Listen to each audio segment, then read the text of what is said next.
أكبر الله أكبر الله أكبر الله أكبر الله أكبر ولله الحمد. أحييكم بتحية الإسلام، تحية الإيمان، تحية أهل الجنة. السلام عليكم ورحمة الله وبركاته. وعليكم السلام. إن الحمد لله نحمده ونستعينه ونستغفره ونعوذ بالله من شرور أنفسنا ومن سيئات أعمالنا. من يهد الله فلا مضل له ومن يضلل فلا هادي له. وأشهد أن لا إله إلا الله وحده لا شريك له، وأشهد أن محمدا عبده ورسوله لا نبي ولا رسول بعده.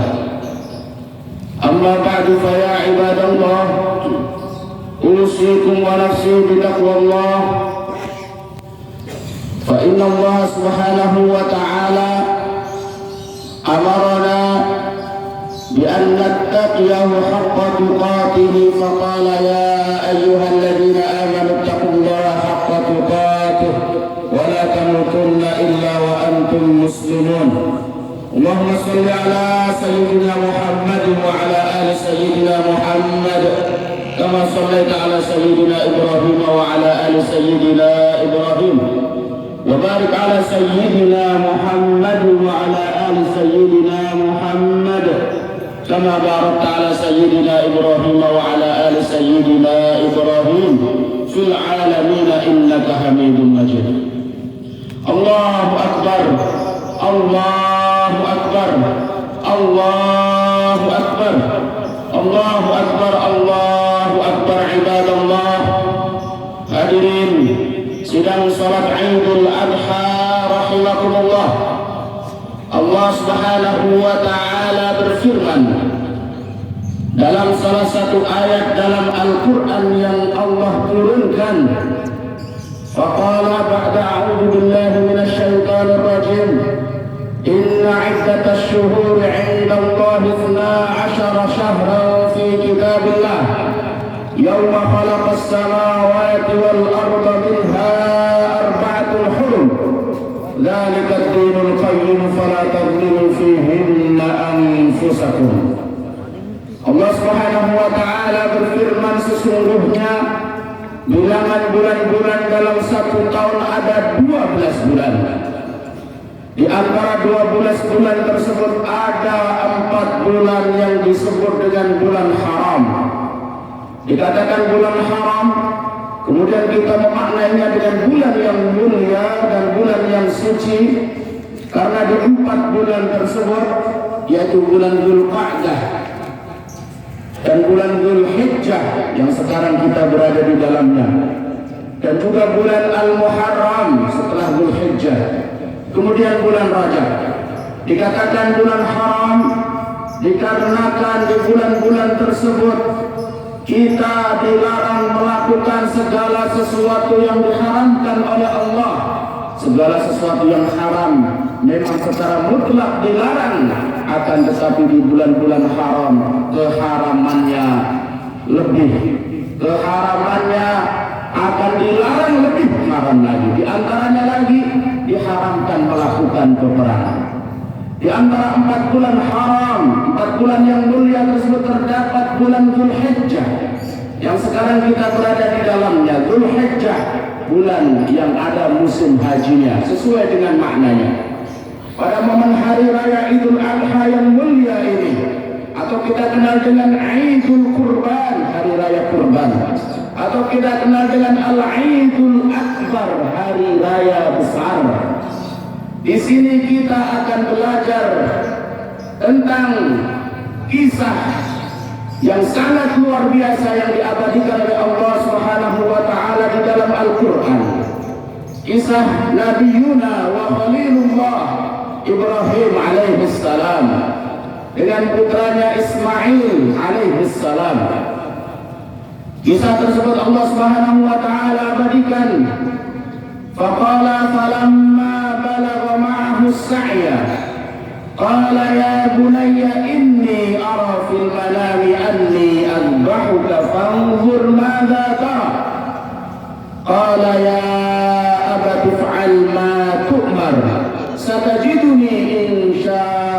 Allahu minas sabirin.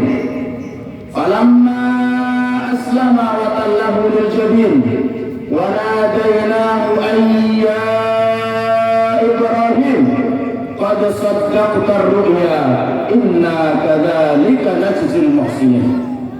Ketika putranya Nabiullah Ismail alaihissalam sudah menginjak besar dan lucu-lucunya menjadi kebanggaan dan kecintaan bapaknya Nabiullah Ibrahim, ketika sudah lama menunggu buah hati belum kunjung lahir, kemudian Allah berikan rezeki karunia putra yang sangat berbakti kepada orang tuanya namanya Ismail. Waktu itu Nabiullah Ibrahim alaihissalam bermimpi, dan mimpinya para nabi adalah wahyu dari Allah Subhanahu wa ta'ala. Isi mimpi tersebut, anni azbahuka. Beliau bermimpi akan menyembelih putranya Ismail. Kemudian bukan karena ragu atas perintah Allah, bukan karena bimbang terhadap perintah Allah, karena para nabi semuanya tahu bahwa mimpi-mimpi mereka adalah wahyu dari Allah. Datanglah Sayyiduna wa Nabiyuna Ibrahim alaihissalam kepada putranya, ingin mengetahui bagaimana sikap putranya atas perintah Allah tersebut. Berkatalah Nabiuna Ibrahim kepada putranya Nabiuna Ismail, inni ara fil manami, sesungguhnya saya bermimpi dan saya melihat dalam mimpi tersebut, dan engkau tahu wahai putraku bahwa mimpinya para nabi adalah wahyu dan perintah Allah Subhanahu wa ta'ala. Dalam mimpi tersebut, wahai anakku, anni azbahuka, saya menyembelihmu. Fanzur mada tara, wahai putraku, wahai buah hatiku, wahai cintaku dan sayangku, lihatlah bagaimana sikapmu terhadap perintah Allah Subhanahu wa ta'ala yang memerintahkan saya bapakmu untuk menyembelihmu ini. Dengan hati yang kuat, tabah, tegas, tegar, tanpa keraguan sedikit pun, seorang putra Ismail alaihissalam berkata dan menjawab kepada bapaknya, ya abati fa'al ma tu'mar, wahai bapakku, wahai kebanggaanku, wahai pelindungku, laksanakan apa yang diperintahkan kepada engkau tanpa ragu, tanpa sedih, tanpa bimbang. Satajiduni, engkau wahai bapakku akan melihat putramu ini minas sabirin, adalah hamba-hamba Allah yang akan sabar ikhlas menerima segala ketetapan Allah Subhanahu wa ta'ala. Tidak ada keraguan sedikit pun yang ada di dalam hati. Falamma aslama wa tallahu lil jabin, terjadilah proses akan dilaksanakan penyembelihan tersebut. Dibawalah anaknya Nabiuna Ismail ke tempat yang jauh dari ibunya, dengan harapan ibunya tidak melihat kejadian ini karena mereka berdua khawatir ibunya akan bersedih karena buah hatinya akan disembelih karena menjalankan perintah Allah Subhanahu wa ta'ala.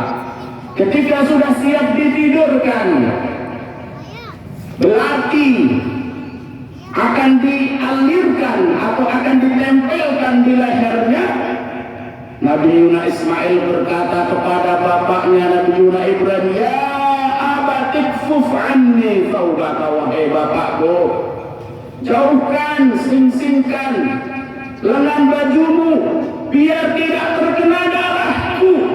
Saya takut kalau engkau nanti kembali kepada ibuku melihat darah yang menempel di bajumu, wahai bapakku, nanti ibuku akan menjadi sedih dan menangis mendengar peristiwa ini. Dising-singkanlah bajunya Sayyiduna wa Nabiyuna Ibrahim alaihissalam. Kemudian mulai dialirkan belati tersebut ke atas lehernya. Kemudian datang malaikat Jibril, wa nadainahu ayya Ibrahim, wahai Ibrahim, datang malaikat Jibril atas perintah Allah Subhanahu wa taala membawa sesembelihan sebagai pengganti untuk Nabi Yuna Ismail alaihi salam. Qad saddaqta ru'ya. Allah berkata kepada Nabi Yuna Ibrahim, wahai Ibrahim, qad saddaqta ru'ya, sungguh sekarang kami melihat betapa engkau tulus jujur menjalankan perintah Tuhanmu Allah Subhanahu wa taala. Inna kadzalika najzil muhsinin. Demikianlah kami memberikan balasan, memberikan pahala kepada orang-orang yang muhsinin, orang-orang yang senantiasa pasrah terhadap segala perintah Allah Subhanahu wa taala. Allahu akbar. Allahu akbar. Allahu akbar. Ibadallah, hamba-hamba Allah. Pelajaran yang luar biasa. Sehingga pada hari ini yang kita sebut dengan Yaumun Nahri, di hari 10 Zulhijjah, Rasulullah sallallahu alaihi wasallam berkata pada hari ini, inna afdalal ayyami 'indallah, sesungguhnya hari yang paling afdal, paling utama, paling berharga di sisi Allah Subhanahu wa taala, Yaumun Nahri, yaitu hari An-Nahr. Hari An-Nahr dikatakan hari penyembelihan, dikatakan hari An-Nahr karena hari 10 Zulhijjah. Ketika Allah Subhanahu wa taala bersumpah menggunakan 10 hari pertama Zulhijjah yang ada pada surah Al-Fajr ayat kedua, wal fajri wa layalin 'ashr.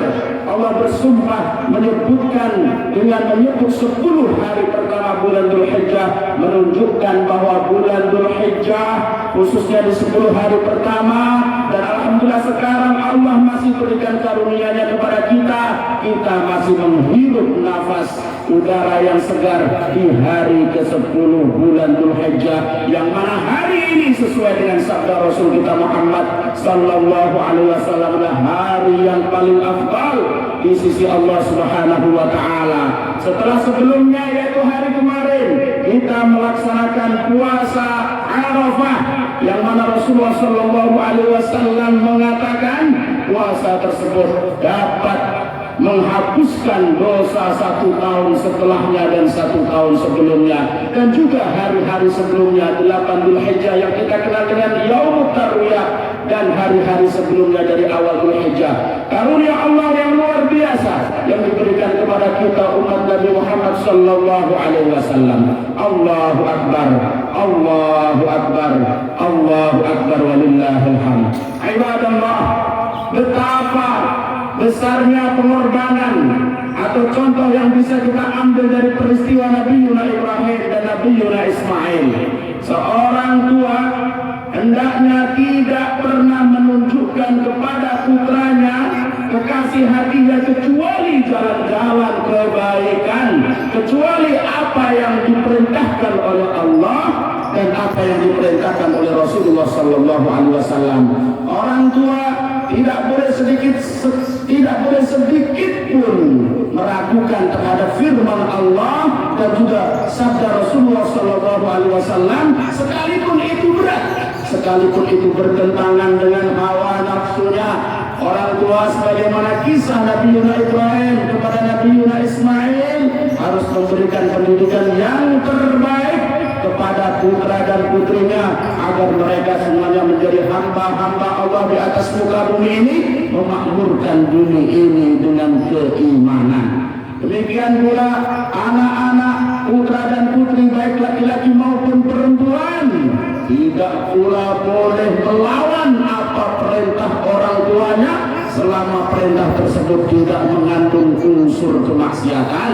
La ta'ata li makhluqin fi ma'siyatil khaliq. Apabila ada orang tuanya memerintahkan kemaksiatan, kemungkaran, kesyirikan, maka tidak boleh ditaati. Anak yang baik adalah anak yang berusaha untuk membahagiakan orang tua sebagaimana Sayyidina Ismail ketika orang tuanya mendapatkan wahyu akan menyembelihnya, tidak sedikit pun dia ragu. Inilah anak yang baik. Bahkan dalam satu kisah Kalau sekarang di sana saudara-saudara kita yang sedang di tanah suci haram sedang melaksanakan dan menyempurnakan setelah kemarin wukuf di Arafah, hari ini melaksanakan dan menyempurnakan sisa-sisa manasikul hajj. Mereka dijanjikan sebagaimana sabda Rasulullah sallallahu alaihi wasallam, al-hajjatul mabruratu, haji yang mabrur, laisa laha jazaa'un, tidak ada ganjaran atau pahala atau upah illal jannah, kecuali surga Allah Subhanahu wa taala. Dan juga sabda Rasulullah sallallahu alaihi wasallam, man hajja, siapa yang pergi haji, falam yafsuq wa lam yarfus, tidak melakukan kemungkaran, tidak melakukan pelanggaran, tidak melakukan kemaksiatan, kezaliman, raja'a, maka dia pulang ke tanah air masing-masing kayaumi waladathu ummuhu, sebagaimana dia baru terlahir tanpa dosa, terlahir dari rahim ibunya. Adapun kita yang belum dipanggil oleh Allah Subhanahu wa taala ke tanah suci untuk berangkat haji, kita doa sama-sama semoga Allah Subhanahu wa taala secepatnya memanggil kita melaksanakan haji dan umrah. Adapun kita yang belum dipanggil, kita tidak kalah pahala dengan mereka yang sedang berhaji.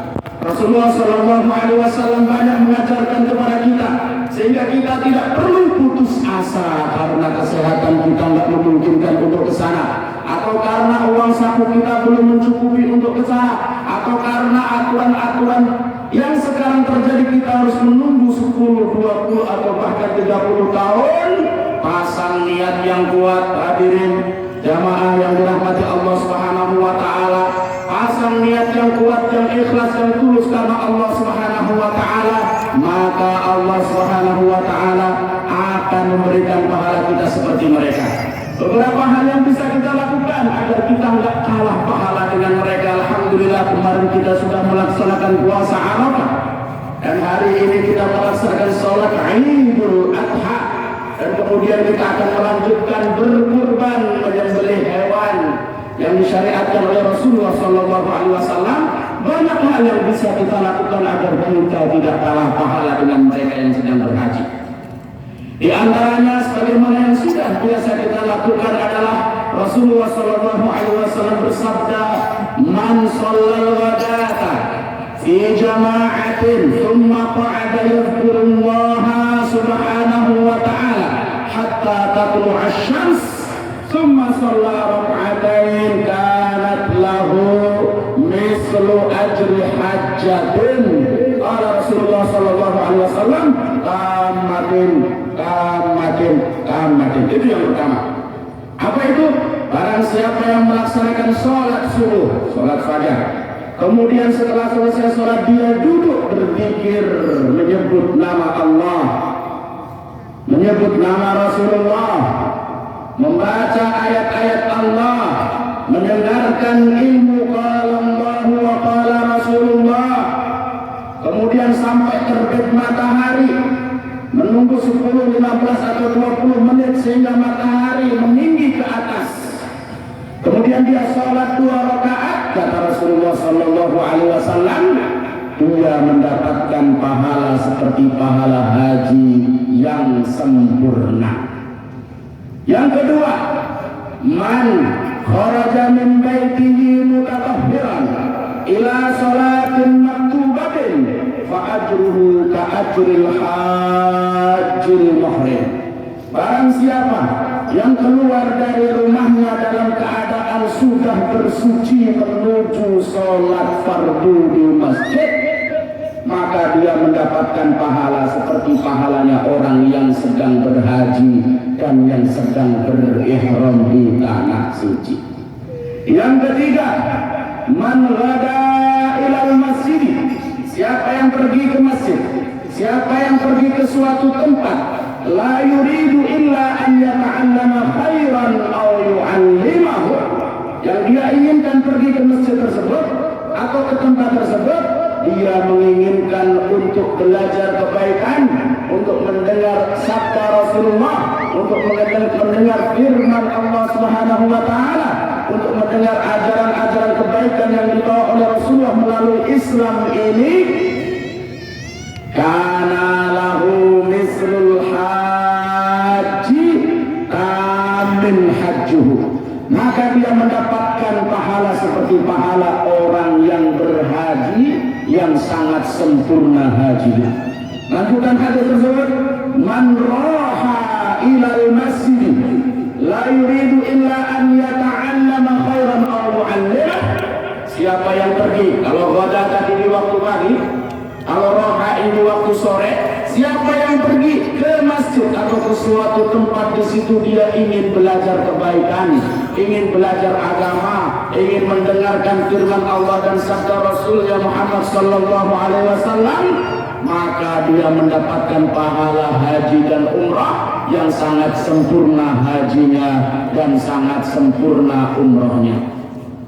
Allahu Akbar, Allahu Akbar, Allahu Akbar. Ibadallah, jamaah, Bapak Ibu yang dirahmati oleh Allah Subhanahu wa taala.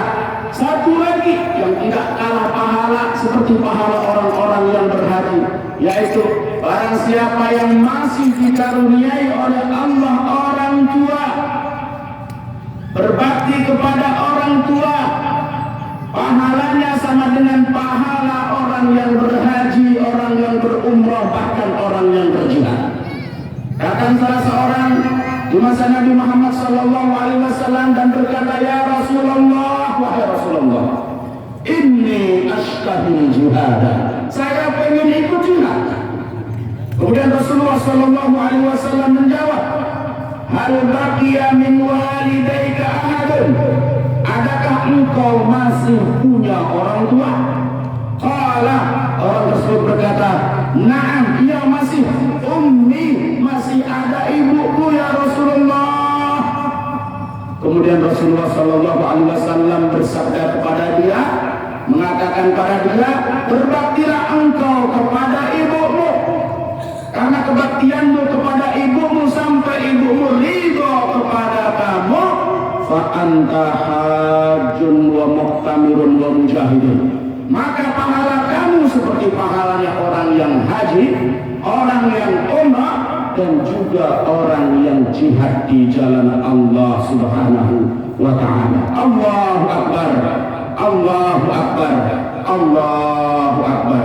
Jamaah yang dirahmati Allah Subhanahu wa ta'ala, poin yang terakhir, hari ini, mulai hari ini, kemudian 3 hari ke depannya yang disebut dengan ayyamut tasyrik, hari-hari tasyrik, Rasulullah sallallahu alaihi wasallam dengan Islamnya mensyariatkan kepada kita untuk melaksanakan ibadah, untuk mendekatkan diri kepada Allah Subhanahu wa taala.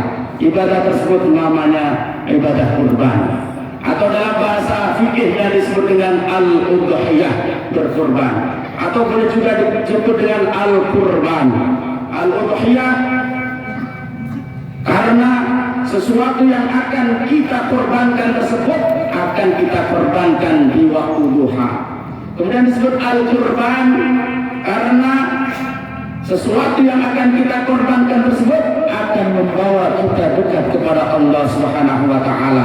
Rasulullah sallallahu alaihi wasallam bersabda, "Man kana lahu sa'atun," siapa yang memiliki kelebihan rezeki, keluasan harta, melebihi dari kecukupan sandang, pangan dan papannya untuk dia dan keluarganya dan orang-orang yang wajib dinafkahinya, walam yubahi, dia tidak mau berkorban padahal mampu, dia tidak mau berkorban padahal memiliki kesempatan yang luar biasa, dia tidak mau berkorban karena merasa pengen hemat dan pengen irit, fala yaqrabanna musallana. Rasulullah sallallahu alaihi wasallam berkata, fala yaqrabanna musallana, hendaklah dia tidak mendekati tempat salat kami. Begitu Rasulullah tidak suka orang-orang yang memiliki kelebihan yang pelit, tidak mau berbagi. Sehingga kenapa kita mesti berkorban? Di sini kita akan meneladani kisah yang tadi kita ceritakan tentang Nabiuna Ibrahim wa Nabiuna Ismail alaihi wassalam. Bahkan kita berkorban dengan sesuatu yang paling kita cintai.